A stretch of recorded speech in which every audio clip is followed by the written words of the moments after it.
Doing some front end improvements on the Camaro. This well, I'll show you on this side.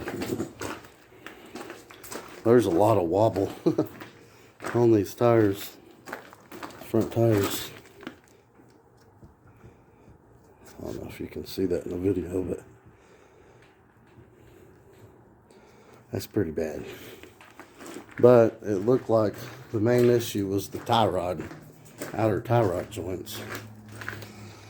But I went ahead and replaced the inner tie rod and outer tie rod, the upper ball joint and the lower ball joint. And I put the tire back on, and I still got just a little bit of up and down wobble, and it's coming from the wheel bearing. So, time to do the wheel bearing. There's the kit I used for the lower ball joint, and I'm gonna do a little bit of video on that, because where the ball joint on these cars sticks up so high, there's a certain way you have to put those plates and stuff from that kit to get it to work. I mean, you got to put the bolt, you have to line the bolt right up in that big hole.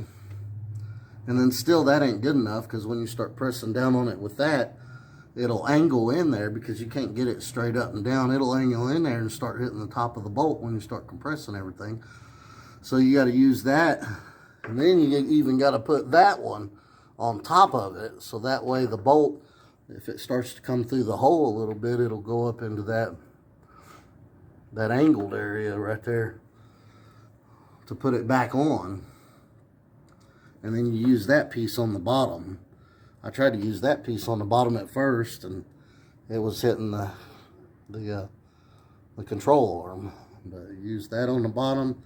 You use the big round piece, that one on top with the big hole, and then that one on top of it, so if the bolt comes through the hole.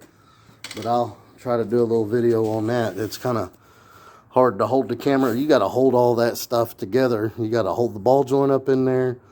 You got to hold 4 pieces of metal and that big bracket all at the same time. And honestly, it's really hard to do by yourself.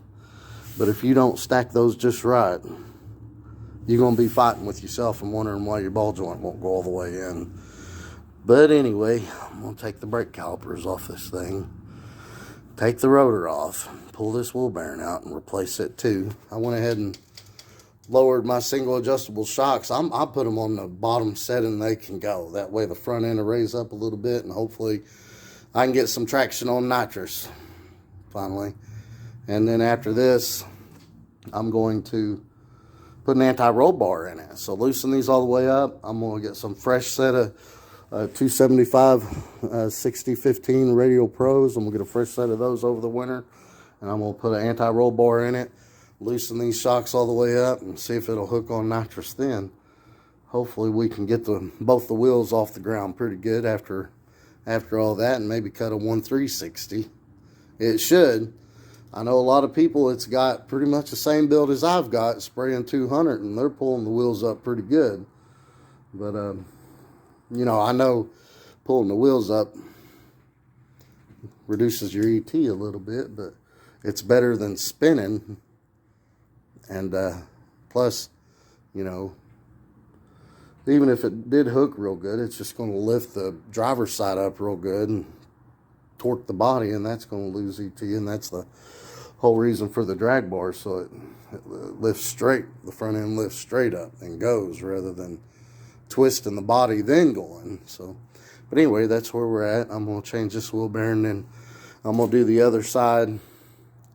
Also, that upper ball joint, that thing was a pain in the butt. I grinded all the rivets off the top, which that's the new one, so there's not rivets in there, but I grinded those, and I tell you what, I pretty much had to grind that whole upper ball joint off to get it out.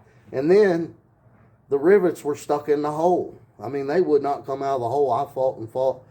I bet it was 2-3 hours I fought to get those rivets out of the hole. The ball joint was out, but the rivets And I even grinded it all the way down flat with the cross member. I still couldn't knock those things out. I used a punch and grinded and used vice grips on the other side and pulled. And finally, after about 2 or 3 hours of just messing with it, they finally popped out. But that was a pain in the butt. And I hope the other side ain't as hard, because that sucked. But anyway, that's where we're at. Alright, so I got the brake calipers and off, and the rotor off, and here's the wheel bearing. You can see it's got movement in it. So I'm going to take out those 4 bolts. 1, 2, and there's 2 on the bottom. And see if I can't pull that out of there and replace that. So really, all I really needed to do was replace that outer tie rod and the wheel bearing.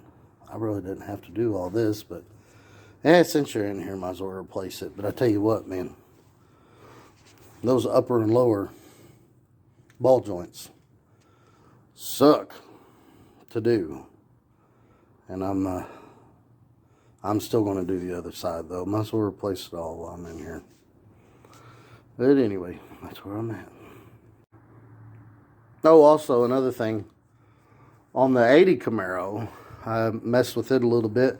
I used a vacuum or a compression tester to set the valves on it, and all the cylinders had 190 except for one. One of them had 160, and it was the exhaust valve was a little too tight on those. We kind of cheaped out on the lifters on that thing, because link bar lifters are expensive, and you have to take, you have to take the head off to get them in and out, which kind of sucks. But I think we're going to have to, might put some good quality short travel lifters in that thing or something, because those are supposed to be hydraulic lifters, and I swear they act like they're solid lifters. I mean, if you go to set the preload on them, once you get all the movement out of the push rod, and you go to do your quarter turn, half turn, or whatever you like to do, it pushes the valve down instead of collapses the lifter, which is on some of the lifters, which I don't understand that, but I don't know, it might be because they're cheap lifters. But we had some lifters in there before, and for some reason they did the same thing. I don't know what's going on with that, but anyway, that's what we did with the 80 Camaro. So hopefully that one cylinder being down about 30 psi make a little bit of a difference. But that car is not really set up for motor passes. It's more set up for quarter-mile nitrous passes. So once we get the motor dialed in right where we want it, then we'll start spraying it, and we'll see what it does. I think that spray is going to like that tight converter and them small gears. So, but we'll see. Back to this. Well, that came out pretty easy. Took the 4 bolts out and just beat on the outer edge of that a little bit and popped right out. Almost forgot. I had to take my studs out because I've got longer studs for the drag lights. You gotta have longer studs for those. And I searched forever to find the lug nut, an old lug nut that would fit them, because I didn't want to beat on the back of those.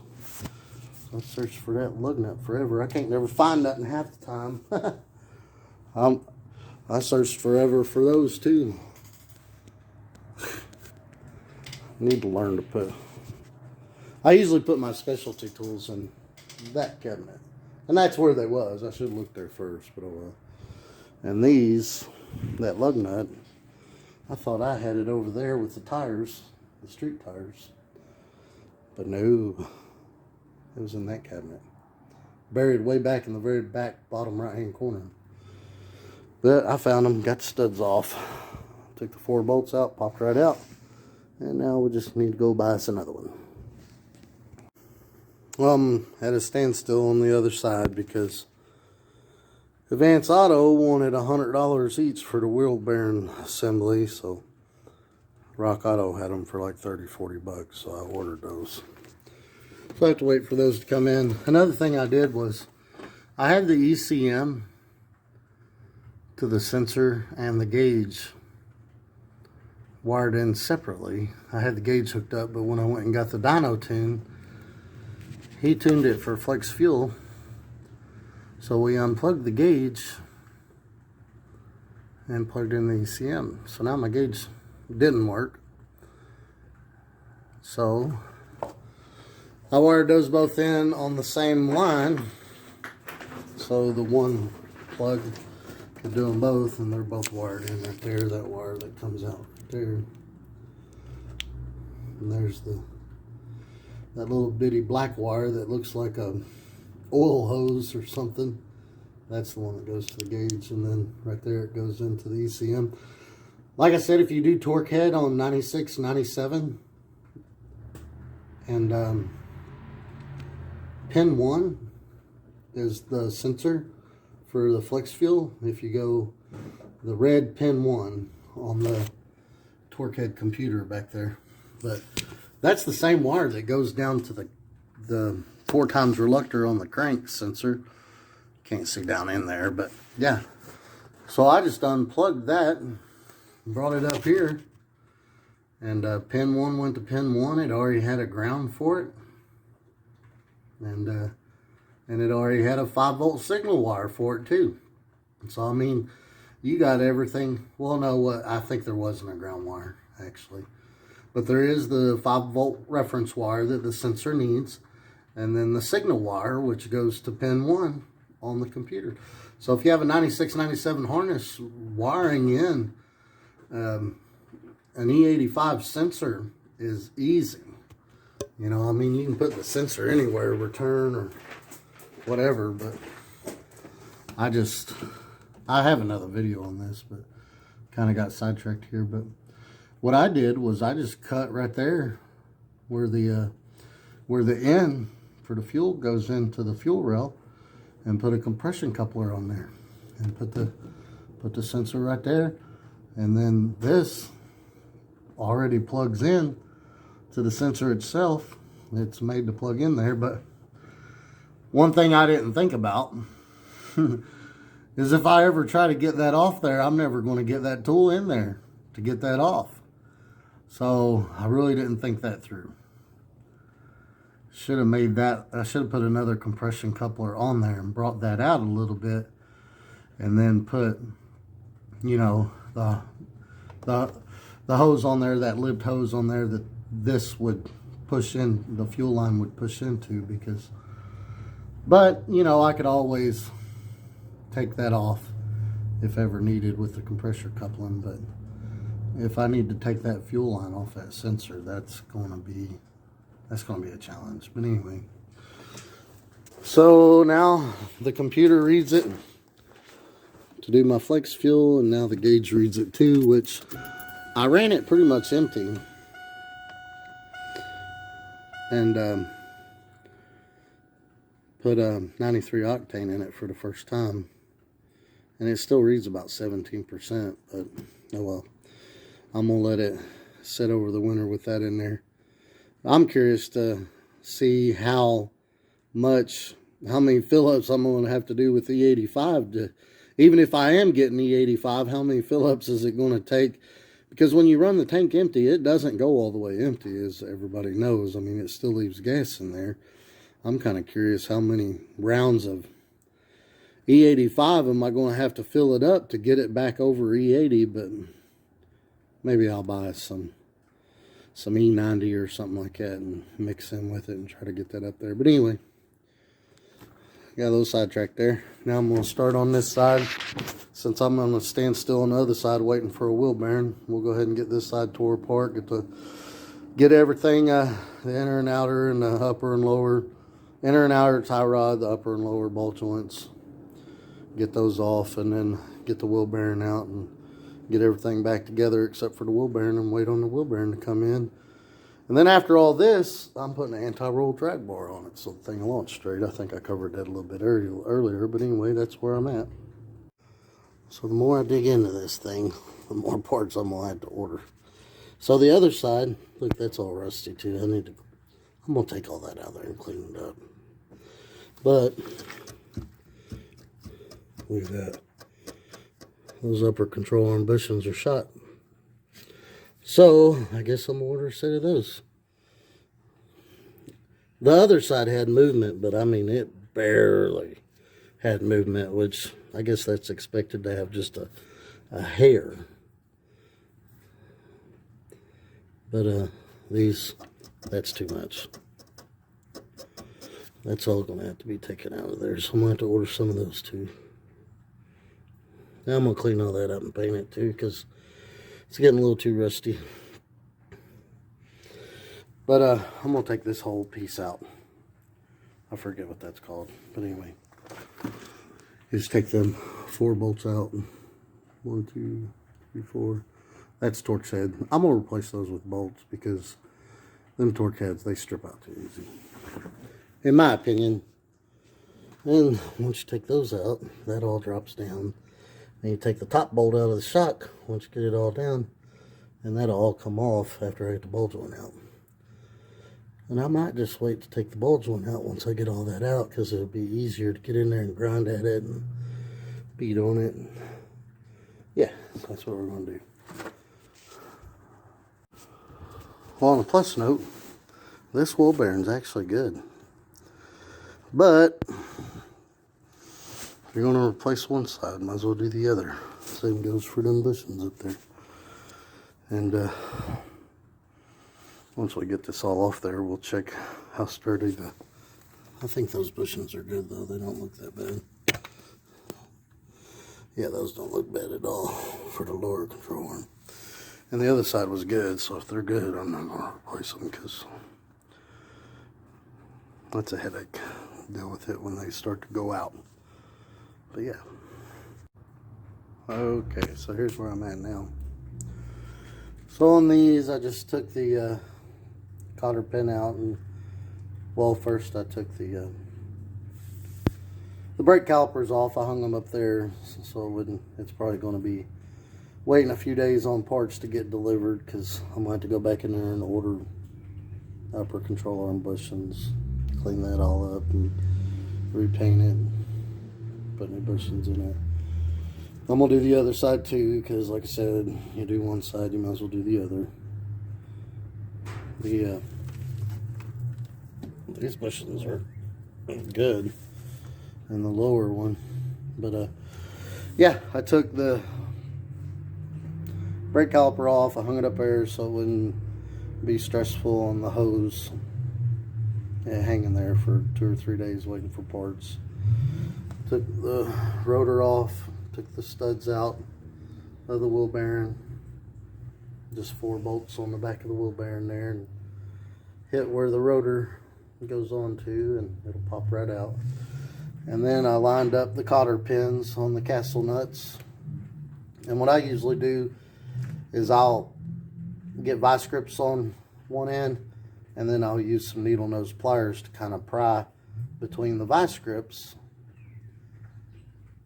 and the nut to pull those out, which, you know, you want to get them as straight as possible before you even try to pull them out with some needle nose pliers. And then I just they make a tool that you can stick in there and pry those apart. But since those are all getting replaced, I just smack the top of it with a hammer. But if you don't have that tool, I dropped my phone. Whoops. But anyway, so all right.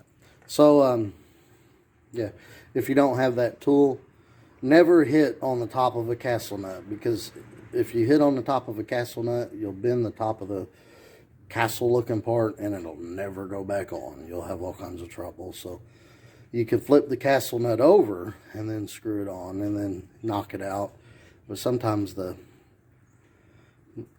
it'll be hard to thread the castle nut back off just because you beat on it a little bit. And when you knock those down through there, on this one and that one, it's just going to spin on you, which that one you don't have to worry about that spinning.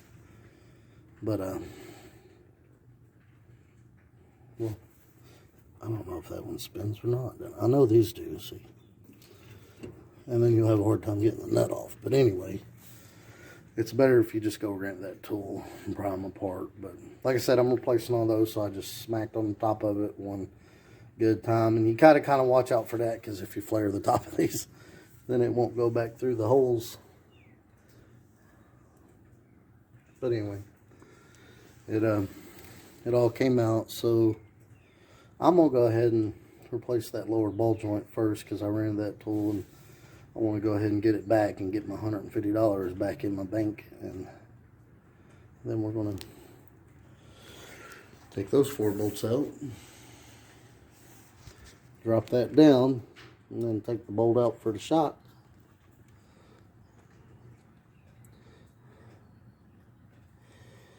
And take that off and see how to get those bushings out. I've never done those before, but maybe that tool, I got to do that too. We'll see. I'll have to watch some videos on this. I just go step by step. If I don't know how to do something, which is a lot of the cases, I go to YouTube and figure it out. And then try again. But there we are. So as far as this tool set goes, the only thing that I would find that would work is this piece here on top. It's got a hole in it big enough to fit over the bolt, and then this part here has got a hole up inside of it, so I just slid that over top. The bolt sticks out some, so I slid that over top. And then this big round piece, so I can push it down in there. And then there still is hardly enough room to get this on there, because there's not that much room from here to here. So I used this one that's got the small hole in it, but it's got a beveled side on it. So I stuck the beveled side up in there. Now I'm not sure if that's exactly how you're supposed to do it, but it worked for the other side, so that's what I'm going to do on this side. And there we go. Stuck the impact on it. Hit it with one zip and knocked it right out. So this is the one I had on the top, right there. I don't guess it matters which way you go, but it went over like that. And then there's the hole on the top of there that I just put right over top of that. And then on this, that one on the bottom, so that could go down, you know, push down in there. And then I put it like this. Put it like this, so the beveled side go up in there. That's a beveled side. So it'd give me enough room to put that thing on there, because you don't have very much room up and down. But that's how I did it.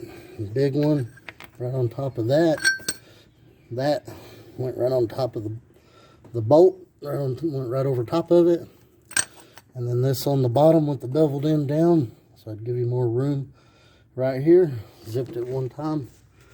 Pop, came right out. Okay, so now when you put these ball joints back in, there was a lip on this boot. And then there's the lip right there that this boot goes on. But now, the video that I was watching videos on YouTube on how to do this. And the guy that I saw do it, he just shoved the boot and all up in the bottom and pressed it in. Well, I couldn't get mine to go in, and it was because I didn't have the thing stacked right, and the bolt from the C-clamp was hitting this bolt, and I'll show you that in a minute. There's a certain way you have to stack those or it's not going to go on. But thinking that it was this lip getting caught down in here was causing it not to go on, which was the case also. But the main thing was the C-clamp bolt right there was hitting right here. But I took this one back out to see if that's what, if it was this that was causing it not to go in, and it ripped that whole lip off. So when I put the other one back in, I took this boot off and then pressed this in, and then put the boot back on, and then, which this lip would be visible, this lip here would be visible from the top, and then I pushed this back down on it and used a screwdriver and pushed it back down. And I think it looks better that way, and I'll show you.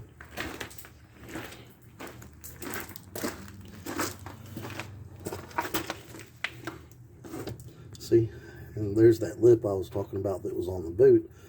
So I just used a screwdriver, kind of press that back down in there, and it's nice and looks to be airtight, waterproof.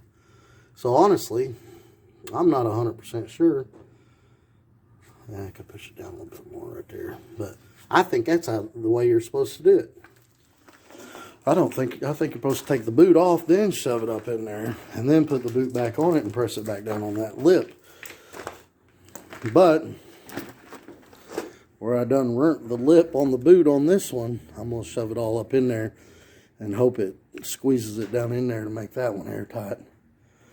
If it don't, and it looks like it's gonna leak and get dirt, and because you know that boot's to protect the joint so dirt and stuff don't get down in there, dirt and water, and wash your grease out and stuff like that. If dirt and stuff get down in there, it's going to ruin it a lot quicker. So if it doesn't look like it's going to seal right, then I'll pop it back out and go buy another one. But we'll see, put that one in, see how it looks first. Okay, so how this is going to go back in. This is going to go on the bottom of the ball joint, which the ball joint's going to go up inside there first. But it won't stay in there with just pushing it up with your hand. So anyway, that fits on there perfectly like that. And that's going to be your only bottom piece that you're going to use. Now let's just pretend that I've got that pushed up from the bottom.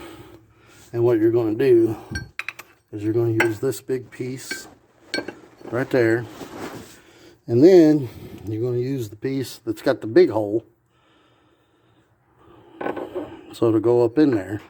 Now make sure that you got that lined up so when you do start pushing it up, that it does actually go up inside that hole. Sorry, I'm shaking a little bit. It's cold out here.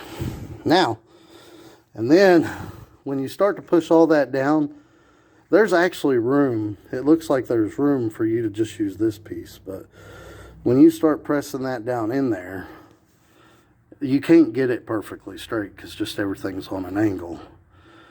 This will go sideways and start going down in the hole, and when you start pressing everything together, it'll actually hit the top of it. So you had this beveled in on, this beveled in, make sure you got the beveled in, and it's going to go on top of that just to give the bolt a little bit more room. And then you put your clamp on there and start tightening her down, and that's how all that gets back together. So it's really tight from here to there.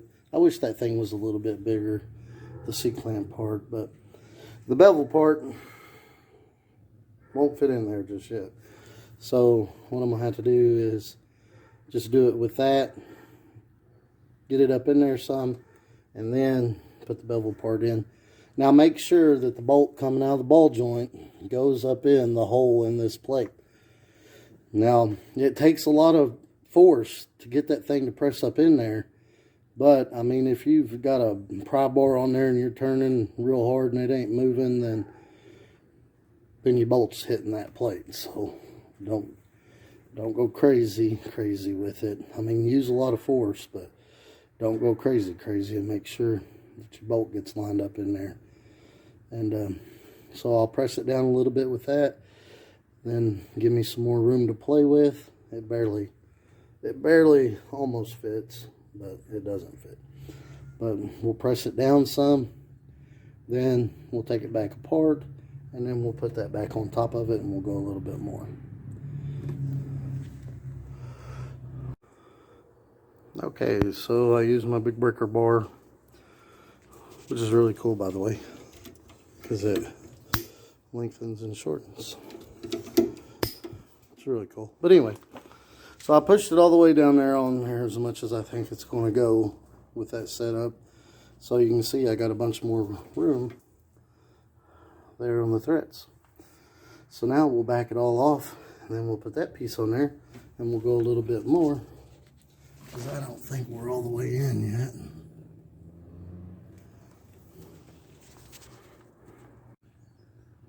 Okay, so a few things that I've learned while doing this. I had to take it back apart and start all over. I had to take that rubber boot out, because if that rubber boot gets stuck up inside there and them grooves, that thing will not go in. I was doubling over my pry bar, just about to break it, and it wasn't moving.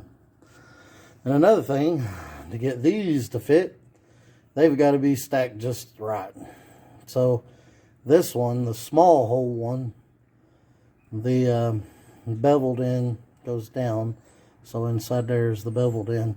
And then on this one right here, there's like steps on this side, and this side it's just, you know, just one lip. And whereas there's step lips on this side, so that step lips have to go down on the big hole one, and then the small hole one, the beveled end fits over top of this one with that just one step lip. But so figuring it out as I go, learning as I go. I'm gonna hit that, and that should put it the rest of the way up in there, and it should be done.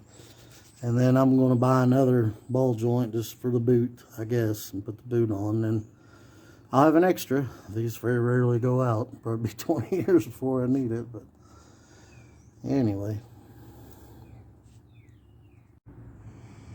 Okay, so just my phone went dead, so I had to plug it in, so I'm over here by the outlet. But how I had to get all this to fit, this goes in the bottom. This part right here fits perfectly in the bottom of the bowl joint.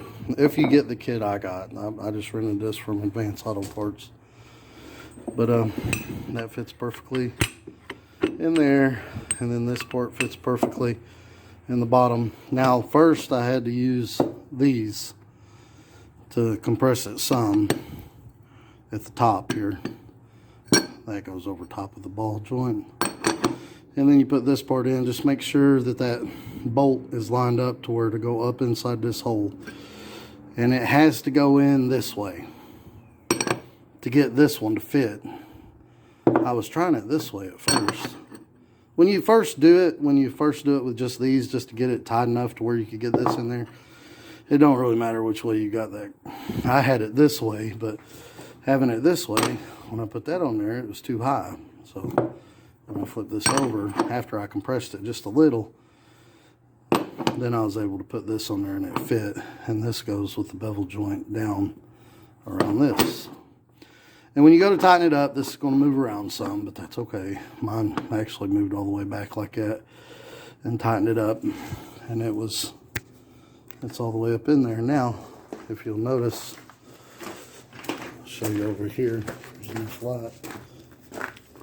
Battery's going dead. It's all the way up in there when it's past this lip. So it's pretty much flush with that lip, but it'll be up in the hole just like that.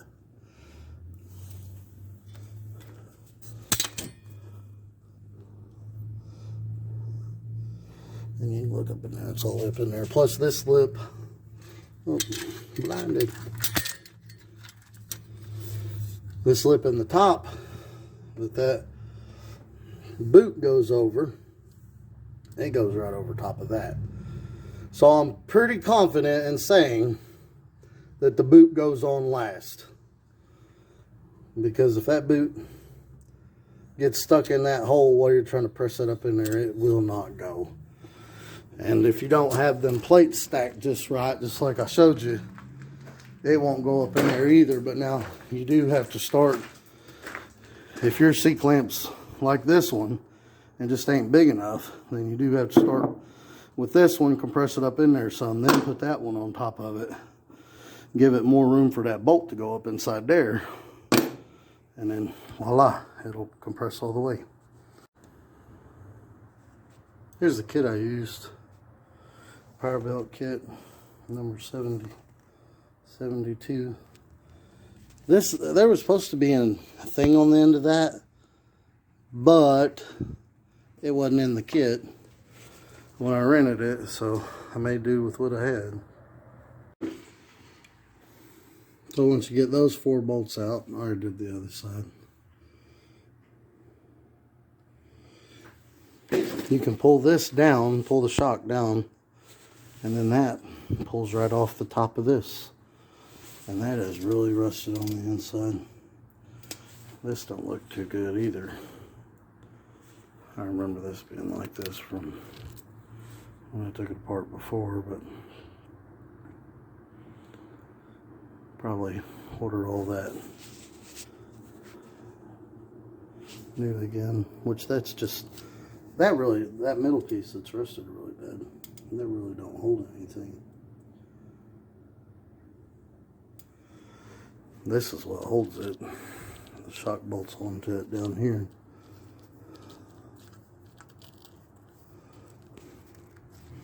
But yeah, I'd probably replace all that. I guess I'm gonna replace all that. More work than I was hoping for. I was hoping to just do some ball joints and tie rods. But I guess we're gonna do control arm bushings and get some new parts for this. Might as well do it right while we're in there. Okay. So a little update on these lower ball joints. I'm looking online because I was looking for a ball joint that was like this one that I could just buy and replace the boot, but apparently they're all different.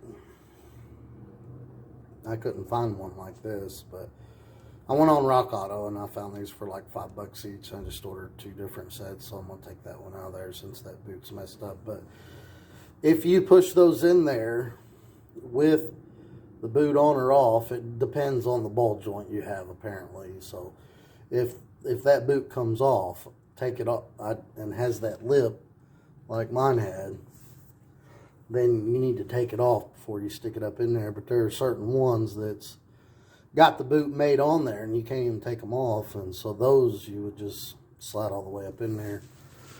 But I'm gonna order a bunch of parts for this. I'm having a hard time finding that upper control arm, A-arm mount is what that's called. This part, the ball joint, and it's the upper control arm. That's the upper control arm mount. But my other side, it's rusted pretty bad. This one right here is fixable. I could just, it's not that bad. I'm gonna take all that apart and see how rusted this thing is. Be really careful if you have the stock shocks before you take that bolt out, because if you have the stock shocks and you take that bolt out, the shock's are going to fly up and smack you right in the face. I figured that out. Luckily, when I put these shocks in, that actually happened to me. But luckily I had it pointing away from me. I didn't know the shock and everything came off together. Like I said, I'm just learning as I go here. But when I took that bolt off to put these coilovers on, luckily, like I said, I had it pointing away from me. But man, that shock shot out of there quick. The nut in the washer went flying. But I've actually still got the stock shocks and the springs. But yeah, so this part right here is what holds the stock springs. So you take that nut off. That's all that holds that on there. You take that nut off and it just all comes flying out. So if you have the stock shocks and you're ever going to take any of that apart, be really careful. You can use them spring compressor things that clamp on and compress the spring down so it don't fly out at you, but be careful of that. But anyway, I'm going to knock that ball joint back out. I ordered 2 more. Actually, probably what I'm going to do, since this control arm does have a little bit of movement right there, the bushings are kind of shot. And the bushings are definitely shot in this one. So this one I'm going to clean up and reuse, but I might just buy, it was kind of a waste to buy that kit I bought the A1 Auto front suspension kit, which had the inner and outer tie rods, the upper and lower ball joints, and then it had the sway bar end links bushings too. But as you can see, I don't run the sway bar, the front sway bar in this car, because mostly it's for drag racing. And to be honest with you, taking that front sway bar out didn't seem to make a difference at all. Going around corners, I live in eastern Kentucky, so there's curves everywhere, and it didn't seem to make that any difference at all, to be honest with you. But I think what I'm going to do now is order just complete upper and lower control arms and put those in. They'll have the bushings and ball joints already in, but I've heard a lot of people had a lot of issues changing the bushings on these things because it's so hard to get them in and out that a lot of people actually crack the control arm. So I'm just going to order all new control arms, upper and lower. I shouldn't have ordered that kit. So if you ever do this, I'd take everything apart and see what all you need, and then start ordering parts. And as far as price goes, I think your best bet is go to Rock Auto and just order individual pieces that you need rather than buying a kit. That's my 2 cents. But because after all said and done, buying new control arms, upper and lower, really the only thing I used out of that $100 kit is going to be the inner and outer tie rods. It came with upper and lower ball joints, inner and outer tie rods, and the sway bar end links. And the only thing I'm going to use is the inner and outer tie rod, and it cost me $100. And I definitely could have just got those off Rock Auto for $100. But I need that rubber piece on the other side. I'm going to take those all apart and wire wheel them, paint them back up. If I can't find those A-arm mounts, those upper A-arm mounts, I can't find those on the internet. And this one, the rubber piece is gone, and it's shot. Which, I mean, nothing really goes there. Nothing. I might just reuse that because nothing bolts there, nothing's held on there. Well, actually,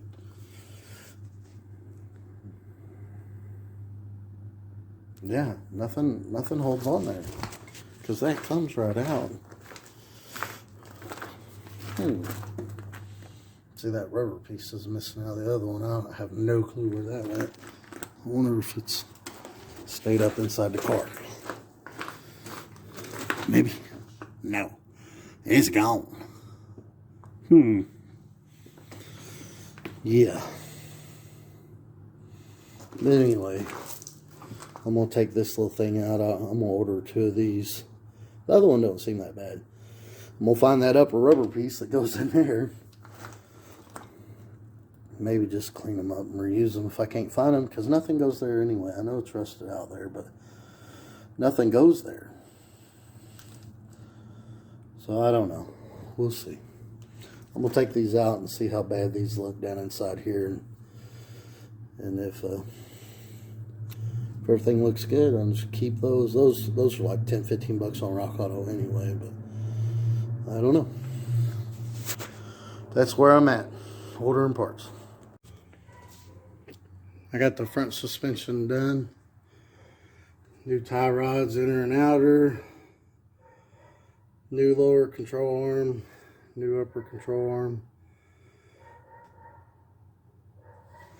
So what I initially done was I bought a tie rod and ball joint kit for $100, which was, come to find out, was a waste of money.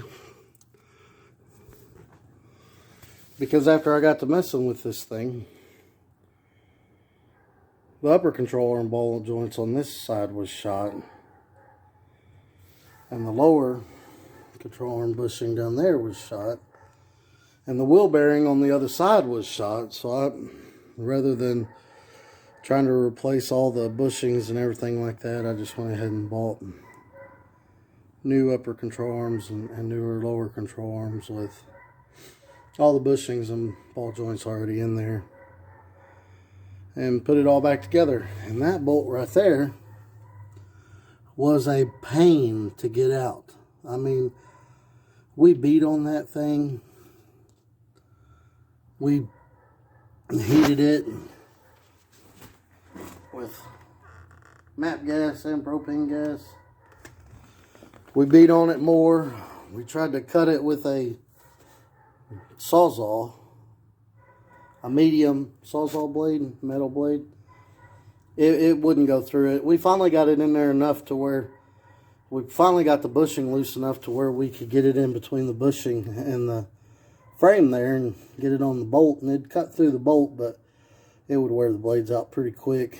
But I guess the vibration from that sawzall broke it loose, because we started beating on it again after that, and every hard hit we hit it, it'd probably move a 1/16 of an inch, but we just kept hammering, they finally came out.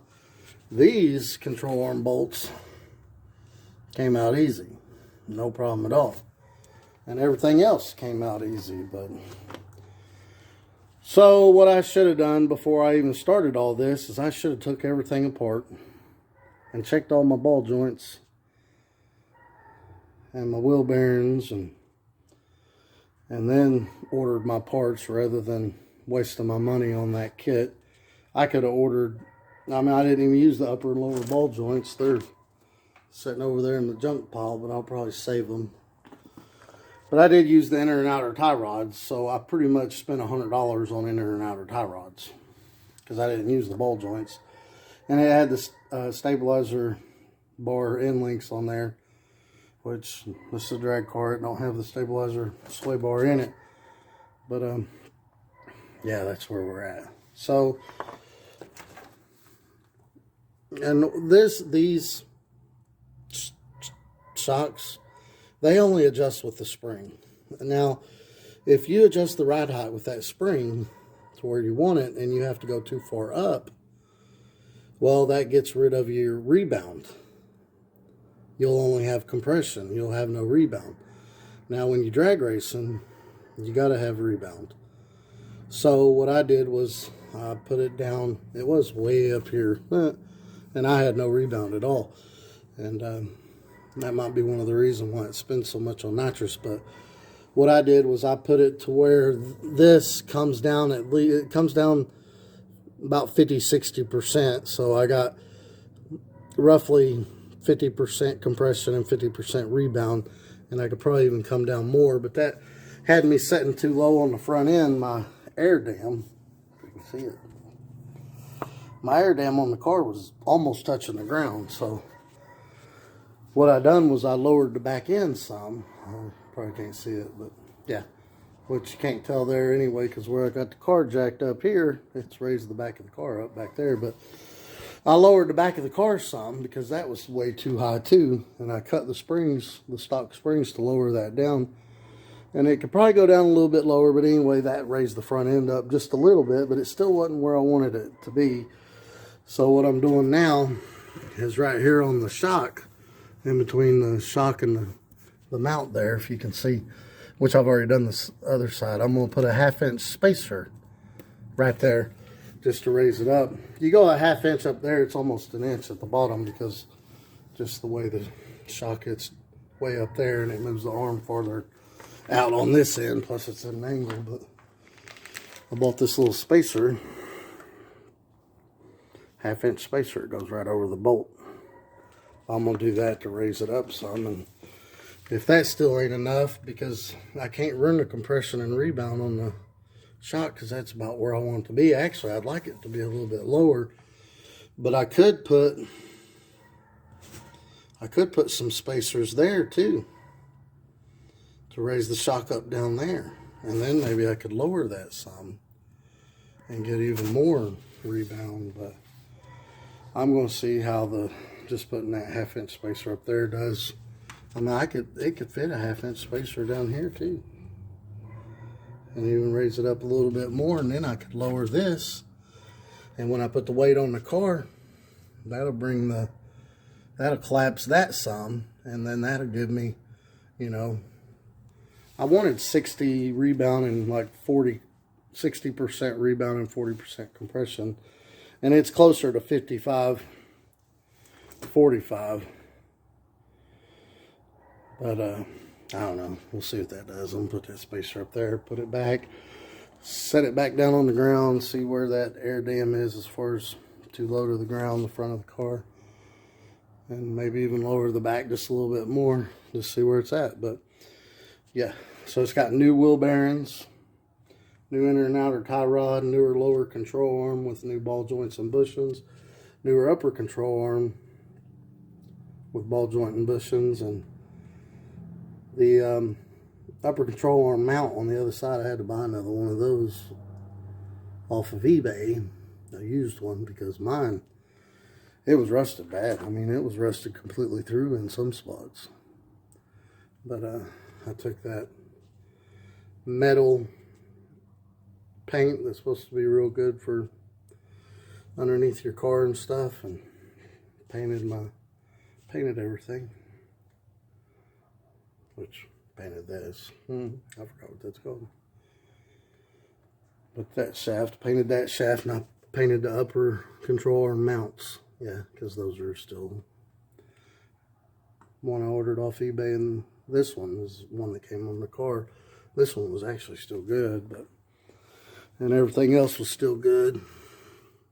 But yeah, I pretty much replaced everything. I mean, I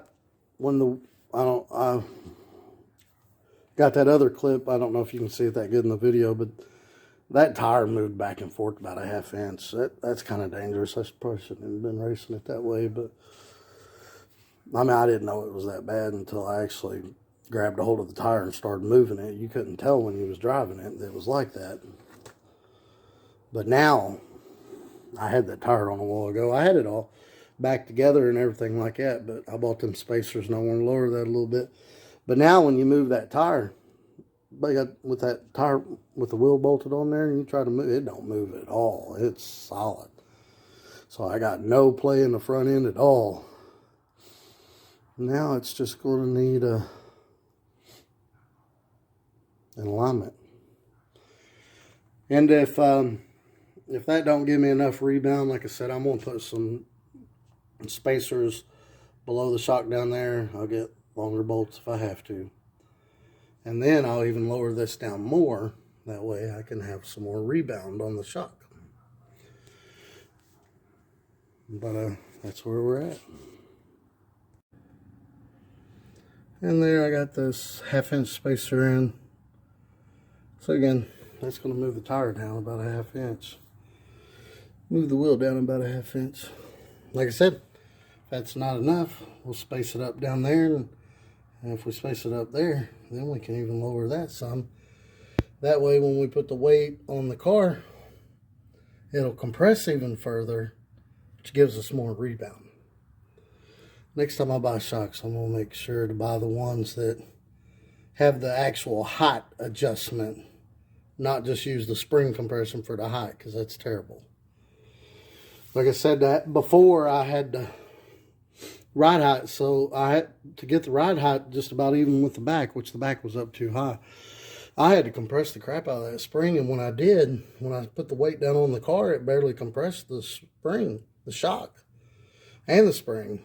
So I had no rebound at all. And yeah, hopefully that's why it was spinning.